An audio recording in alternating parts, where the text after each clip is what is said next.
Buongiorno a tutti, io sono Angela del Piatto Rosso ed oggi andremo a cucinare insieme una torta alla crema di nocciole vegana. Vediamo ora quali sono gli ingredienti. Avremo 450 ml di latte di soia, un cucchiaino di aceto, di mele, 60 g di nocciola, 270 g di farina bianca biologica, un cucchiaino di bicarbonato, un cucchiaino e mezzo di agente lievitante, 40 g di amido di mais, un cucchiaino di vaniglia, un pizzico di sale, un cucchiaino di semi di lino tritati, 100 ml di olio di girasole biologico, 160 g di sciroppo di riso, 6 cucchiai di marmellata e 2 cucchiai di rum. Andiamo ora a svolgere insieme la nostra ricetta. Innanzitutto dovremo mettere il cucchiaino di aceto insieme al nostro latte di soia alla vaniglia e lasciarlo riposare almeno 10 minuti. Bene, ora andremo a mescolare assieme i nostri ingredienti secchi, quindi la farina, il bicarbonato, il lievito, l'amido di mais, la vaniglia, il sale e i semi di lino. Una volta mescolato bene aggiungiamo anche la granella di nocciole. Andiamo a mescolare ora il nostro liquido, cioè il latte di soia alla vaniglia con l'aceto, assieme agli altri liquidi, ossia l'olio di semi di girasole e lo sciroppo. Andiamo ora a versare il composto liquido insieme al composto secco. Verserò quindi prima il composto secco, quindi le farine con le nocciole e tutto il resto. In questo caso l'uso di un frullatore mi permetterà di avere molti meno grumi e un composto più omogeneo. Imposto il mio frullatore a una velocità che non sia troppo alta, perché altrimenti l'impasto diventerebbe un po' troppo gommoso e questo non va bene. Bene, prima di versare il nostro composto nella tortiera è utile che foderiamo bene la tortiera con un po' di carta da forno, sia il bordo che anche il nostro fondo.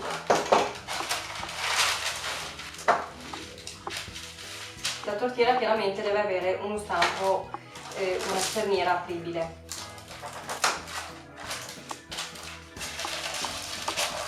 Ok.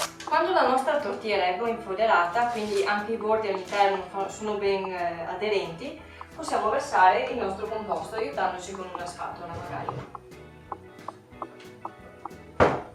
Assicuratevi che sia ben mescolato e che non ci siano dei grumi. Possiamo andare a versare il nostro impasto nella nostra tortiera. Una volta che il nostro impasto è versato, possiamo mettere la nostra torta nel forno preriscaldato a 180 gradi per 20-25 minuti.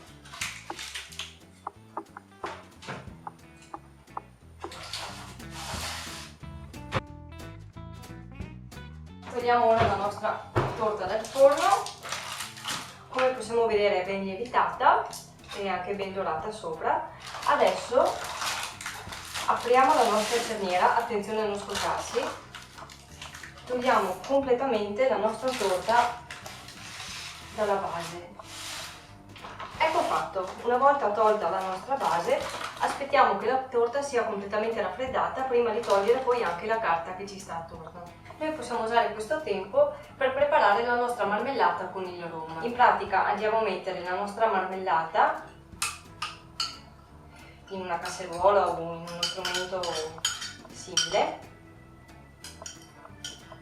con 2 cucchiaini di rum e andremo a far appena sobbollire il nostro composto mentre mescoleremo. Bene, una volta che la nostra torta si sarà raffreddata, togliamo la carta che ci sta attorno. Tagliamo ora la nostra torta a metà. Una volta tagliata la nostra torta a metà e ottenuto il nostro composto che abbiamo fatto prima con la marmellata e il rum, andremo a spalmare questo composto su entrambe le metà della torta. Questa operazione servirà in modo da far assorbire la giusta umidità alla torta, in modo che questa glassa non filtri poi all'interno della torta stessa. Andiamo a mettere ora la base della nostra torta nella tortiera, in quanto ci farà da contenitore, perché successivamente andremo poi a metterci la nostra farcitura. Bene, vediamo ora quali sono i nostri ingredienti per la farcitura.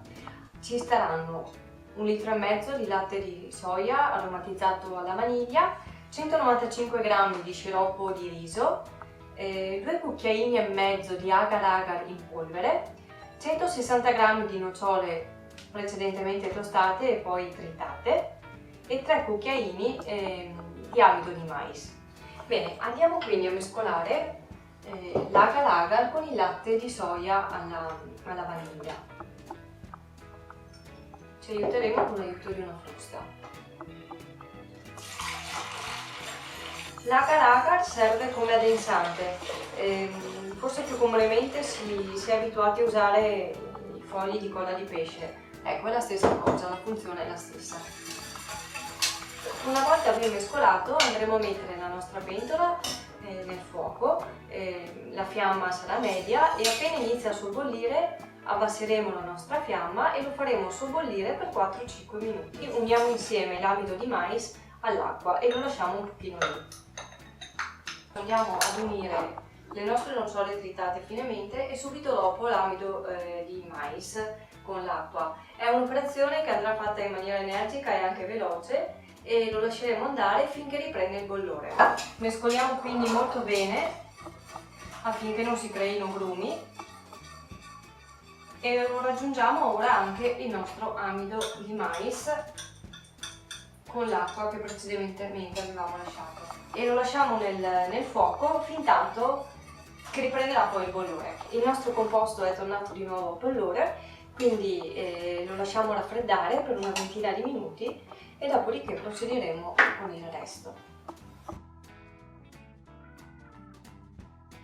Ecco, una volta raffreddato il nostro impasto, diamo un'altra mescolata in modo da togliere l'eventuale pellicina che si è formata. E con l'aiuto di una bilancia cercheremo di dividerle in maniera equa in modo da andare poi a farcire la metà della nostra torta e anche la parte sopra. Abbiamo così diviso la nostra crema di nocciole e andiamo a mettere la prima parte nella parte di mezzo della torta.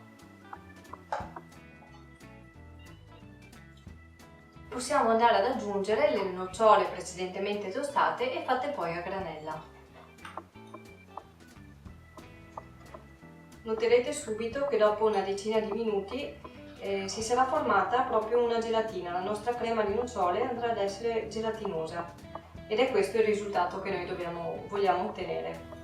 Mettendo la granella di nocciole così fatte in maniera molto grossolana, ci sarà un senso di croccantezza quando poi andremo a mangiare la torta finita. Bene, mettiamo ora la parte superiore della nostra torta che avevamo lasciato a riposo, andiamo a coprire totalmente il sotto e copriamo l'intera nostra torta. Perfetto!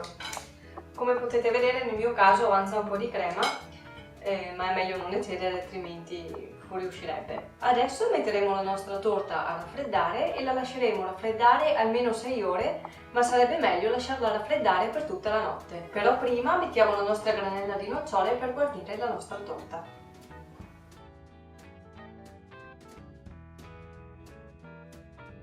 Ora la possiamo riporre nel frigo.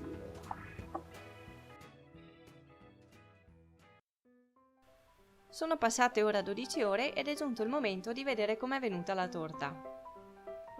Eccola qua. Prendiamo una spatola di metallo e la giriamo lungo il bordo per staccarla dalla tortiera.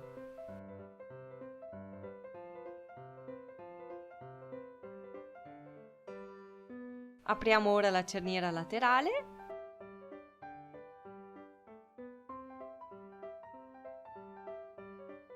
Ed ecco qua la torta, guardate com'è bella e come sono belle le noccioline messe sopra, e com'è solida anche la farcitura. Ora prendiamo un coltello affilato e lo scaldiamo bene sotto l'acqua bollente. Così ne tagliamo una bella fetta che andremo a mettere nel piatto. Prendiamo ora anche delle nocciole tritate finemente e facciamo la nostra presentazione. Abbiamo fatto circa 2 kg di torta e tra nocciole e altri ingredienti ci sono più di 3000 calorie. Se facciamo 12 parti avremo circa 250 calorie per fetta e non è male considerato che non ci sono dei grassi animali. Riassumiamo ora la nostra ricetta.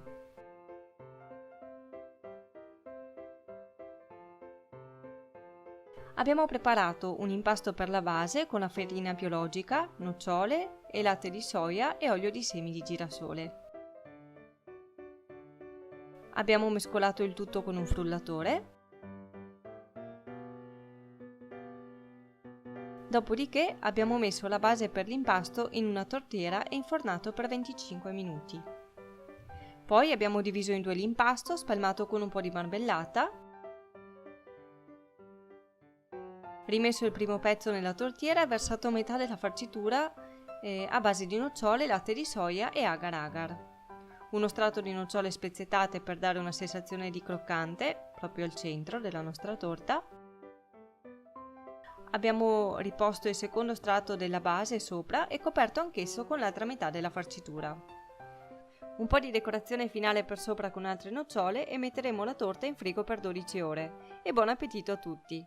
Grazie per avermi seguito e se questo video vi è piaciuto condividetelo con i vostri amici. A presto da Piatto Rosso!